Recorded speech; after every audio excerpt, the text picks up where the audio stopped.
Hey guys, this is Dana with Engadget. I'm here with the Lenovo ThinkPad X1. This is the follow-up to Lenovo's very popular X series of laptops. So the X300, the X301, and this is really the long-awaited successor.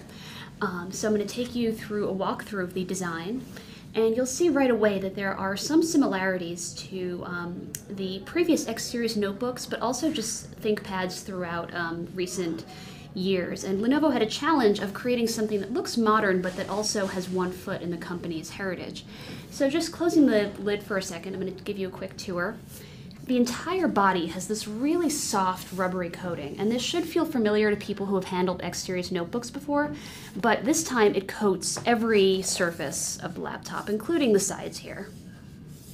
And I should say here that one of the biggest selling points of the X1 is that it's the thinnest ThinkPad ever made. It's 16.5 millimeters thin at its thinnest. So that would be closer toward this end here where the lid opens. It has sort of this wedge profile. So if you sort of dwell at the back end here, you're not really going to be fully appreciating the thinness of the notebook. It weighs 3.7 pounds, which might be heavier than you would gather having looked at all those leaked photos where it looks kind of like a pancake on the tabletop, but it's actually, so it's a little bit heavier than maybe you'd suspect, but it's still pretty light. It's very easy for me to grab in one hand, and I feel very comfortable just holding this with one hand and walking around with it. So, quick tour here. You'll see there's not a whole lot going on in terms of ports on the sides. You've got a memory card slot on this side. You've got nothing on the front end here. Here, you've got this covered door. This is sort of a neat little touch here. And you open this, you've got a headphone port. You've also got a USB 2.0 port there. You've got the venting system, and then most of the ports and openings are tucked back here. You've got a 20-volt AC adapter. You've got a combination USB 2.0 eSATA port. You've got DisplayPort, HDMI out, USB 3.0.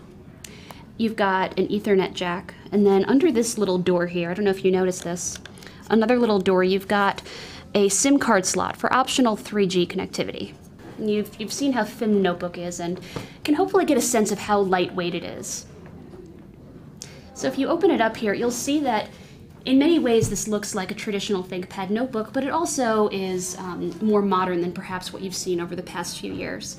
Lenovo took the same chiclet keyboard that you'll find on a lot of Edge notebooks already on the market and put it in here. So the feel, you'll be relieved to know that the feel of the keys is pretty much as excellent as you'd get on any other ThinkPad notebook. The pitch of the keys, their sort of concave shape here, the sound that they make, and just the sturdiness of the panel. It doesn't matter how furiously you're typing, you will feel no flex when you're typing.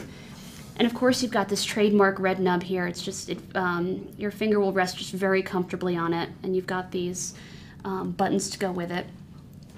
Or you can use the trackpad, and this is actually the first time that Lenovo has used an integrated trackpad. That is a giant clickable button that has sort of an integrated left button and right button. And it uses the same technology as you'll find in a lot of other notebooks on the market these days. And when I used it, the texture here just feels really great.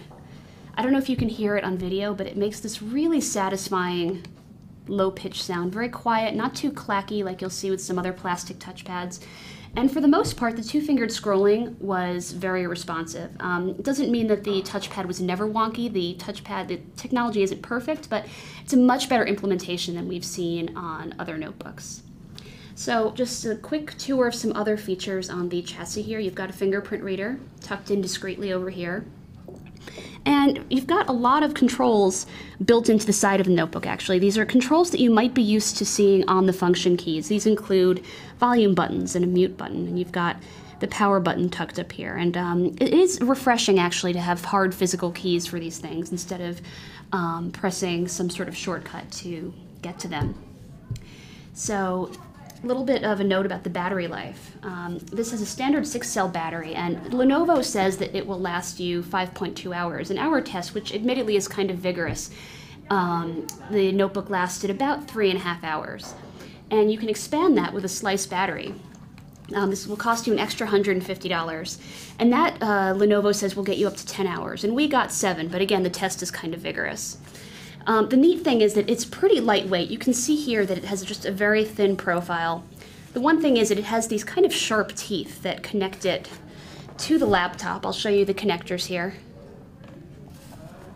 The teeth plug in here, so I would be a little bit concerned about putting this in my bag with maybe certain things that I didn't want scratched, but otherwise it's very lightweight, and it will add to the battery life, although aesthetically it will make the notebook thicker than it would be without, and hopefully you guys can deal with that. Oh, one detail that I really want to go over with you is the display. We have here this 13.3-inch edge-to-edge glass display, and this is Corning Gorilla Glass. This is a scratch-resistant material. It's the same material you'll find on a lot of high-end smartphones, and it's just making its way into laptops.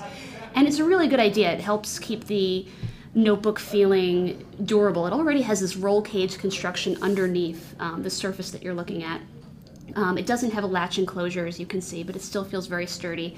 So this sturdy panel here is really a nice addition. The only thing is that nowadays Corning glass is pretty reflective. You might not notice it on a smartphone, but you can see here it's pretty reflective, and I don't think that's something all business users are used to. A lot of people who buy notebooks like these might normally go for a matte display. So I think I've got everything at this point. The X1 is available now, and it starts at $1349 with Windows Home Premium. If you want to get Windows Professional, you're going to step up to a $1399 starting price. And again, the extended slice battery costs $150. Thanks a lot. This is Dana for Engadget.